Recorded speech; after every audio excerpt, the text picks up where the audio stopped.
issue yun, yung sinabi ng China. Chinese official, no? China yun, ha?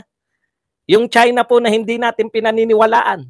Kasama ako rin sa hindi naniniwala. Ano yung sinasabi ng China na ayaw natin paniwalaan, no? Ha? Ang sinasabi po ng China na ayaw natin paniwalaan ay narito ang Balitang Pinoy TV. Magandang araw sa atin lahat mga kababayan. Dito na naman tayo sa another episode ng ating vlogs. Pag-uusapan natin ngayon, ito po, no? Sobra na pong ginatasan ng mga dilawan itong gentleman's agreement. Nakakala mo, napakalaki na po ng kasalanan, no? May nilalaman pa silang treason, etc. Sausaw na rin po si De Lima ngayon, no? Alam niyo, pag sinausawan na ni De Lima, alam na. Pag-usapan din po natin, tutuloy pa rin po ang tsa-tsa. Kahit po binasura na to. Ito po talaga, alam niyo po, mawawalan po ng silbi lahat yan, no? Binasura na, hindi po kayo naniniwala sa mga mamamayan. Lahat po yan dadaan pa rin sa referendum. Ano man ang pagbaguhin nyo po yan, ibabasura pa rin po yan. Itutuloy nyo pa rin, mag-aaksaya kayo ng panahon para dyan sa pag-uusapan yan sa mga komite ninyo, pag-uusapan po yan sa kongreso, tapos mga ngampanya kayo para sa plebisito. Ano po yan, may, ano tawag doon, yung mag-yes or no tayo dyan. Resounding no pa rin po yan. Makinig naman kayo sa taong bayan. Ang gusto ng taong bayan ay paano nyo resolbahin yung mga problema natin ngayon, hindi po yung mga pangarap na naman. Panibagong pangarap na naman na yan ang susi ng kaunlaran.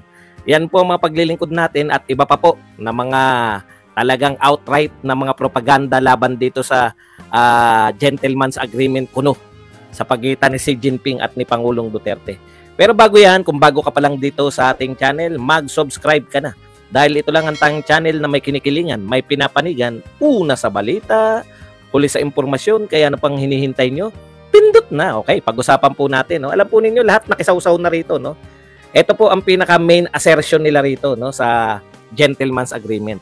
Si Roque, palibasa, wala kasing ano yan si Roque, yung sala sa salita, no? Pwede naman natin sabihin na wala naman masamang sinabi.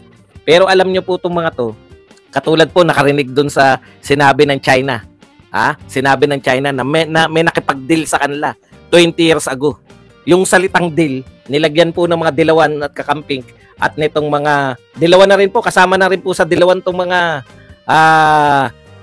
supporter ni BBM. Pero ihiwalay pa rin natin. Baka naman kasi mahihina po kukoting yan. Hindi kami dilawan. O sige, sama natin sila. Mga BBM supporters, mga tambaluslos supporters, dilawan, kakamping at makabayan black. Nagawan po nila ng issue yun, yung sinabi ng China. Chinese official, no? China yun, ha? Yung China po na hindi natin pinaniniwalaan. Kasama ako rin sa hindi naniniwala. Ano yung sinasabi ng China na ayaw natin paniwalaan, no? Ang sinasabi po ng China na ayaw natin paniwalaan ay kanila yung Ayungin, kanila yung Spratlys, kanila yung buong South China Sea. Hindi po tayo naniniwala dyan. Hindi rin po naniniwala yung Makabayan, Akbayan, Tambaluslos, mga dilawan, etong mga BBM supporters. Hindi po sila naniniwala sa sinasabi ng China. Tayong lahat ng Pilipino, hindi naniniwala sa sinasabi ng Chinese official na kanila yung lugar na yan. Hindi tayo naniniwala. Matagal na nilang sinasabi. Pero yung nagsabi yung China, na merong deal sila, natatanggalin niyang Ayungin. Hindi pala Ayungin, tatanggalin yung barko, Sierra Madre sa Ayungin. Aba, biglang naniwala. Lahat naniwala. Naniwala yung mga makabayan. Naniwala yung mga... depende po yung paniniwala po nila. Pwede po kayo magtanong pero mamaya po sagot. Lahat po naniniwala, no? Na ngayon sa China, nung sinabi niya, may agreement kami. May deal. May deal. Nakita nila yung salitang deal. Inventor to mga to. May secret deal kay Duterte. Duterte kagad eh. Samantalang yung sinabi ng Chinese 20 years ago. Ibig sabihin, hindi pa presidente si Duterte, nakikipag-deal na sa China. 20 years ago, si Duterte, naging presidente natin 8 years ago. No? 2016 lang naging presidente si Duterte. Sabi ng China, may deal. May deal. Sabi ng mga dilawan, kakamping, at sumunod naman yung mga tambaluslos at BBM. Sunod lang sa mga dilawan eh. May secret deal. Si Duterte agad ang may secret deal. 20 years ago, sabi ng China. Anak ng tinapay, 20 years ago. 8 years ago naging presidente si Duterte. Kung pakikinggan mo sila, hindi pa presidente si Tatay Digong, nakikipag-deal na para sa Pilipinas, sa China. Okay. Eto ngayon, nagsalita ngayon yung dakdaki, madaldal yan si Roque. Nakapagsalita ng tungkol sa gentleman, yun po yung una, di ba? Kagulo sila po. Kaya pala tayo binobomba ng mga China na yan dahil dyan bomba, dahil dyan sa gentleman's agreement. Tandaan po ninyo. No? Yan, sinabi po ni Roque. Pero kung titignan nyo po yung laman kung ano yung sinasabi ni Roque, nire-echo niya lang yung sinabi ng Chinese official na meron daw deal. Ano ba yung deal na yan? Masama. Palagay na natin. No? Kasi naniniwala na pala kayo sa China. Ako nga, nagtataka eh.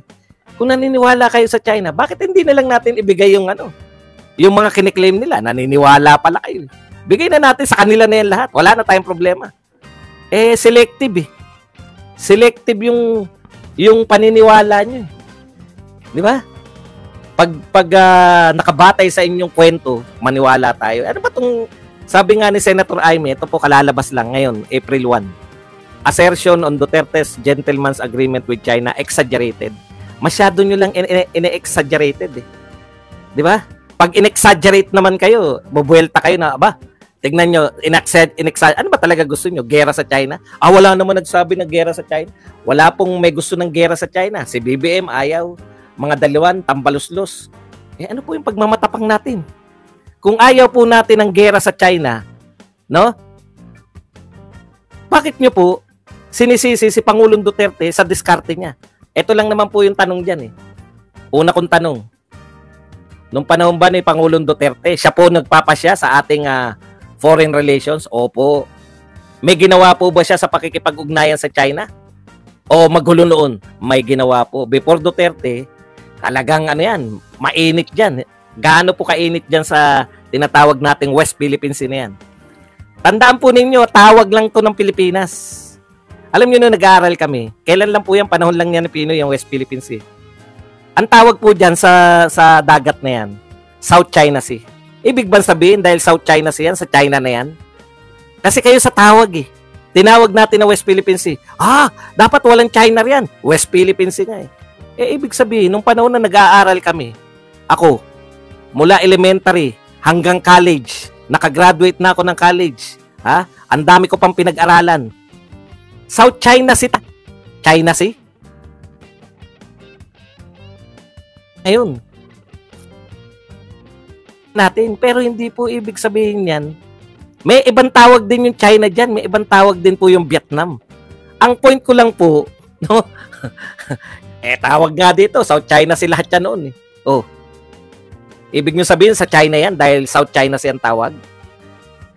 May tawag din po dyan yung China. May tawag din po dyan yung Vietnam. May tawag din po dyan yung iba.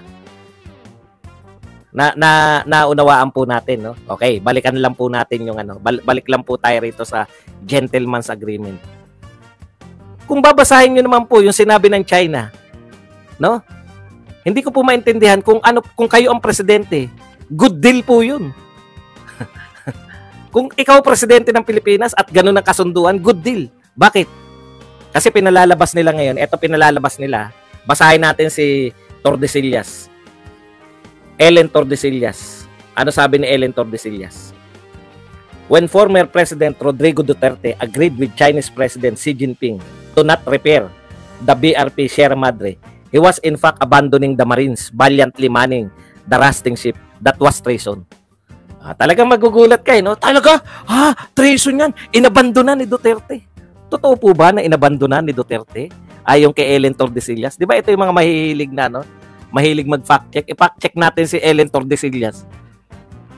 Inabandona ba ni Duterte ang mga Marines? Diyan po. 6 na taon inabandona ang mga Marines. Nabuhay po sila.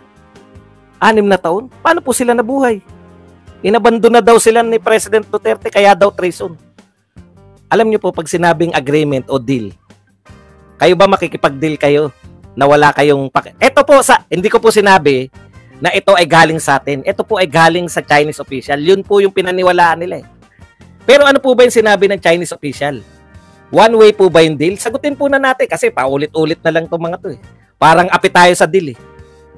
Ngayon muna, ano ba ang sitwasyon ngayon? Ngayon po, ang sitwasyon ngayon diyan sa may Ayungin Shoal, kada magpapadala tayo ng supply. Bakit po susuplayan? Taliwas dito, fact-check natin to si Ellen Tordesillas. Fact-check ka. Ha? Taliwas sa sinasabi ni Tordesillas. Sinusuplayan natin yung mga Marines diyan. Sinusuplayan natin, no? Yung tinatawag na mga sundalo natin diyan. Hindi po natin yan tinigilan ng kasusupply. Ha? Fake news tong Ellen Tordesillas. Ito na nga mga kabalita. Ano na ang masasabi nyo patungkol sa balitang ito? Please comment down below mga kabalita. Pag-usapan natin yan sa comment section. At kung di ka pa nakasubscribe sa ating channel, baka naman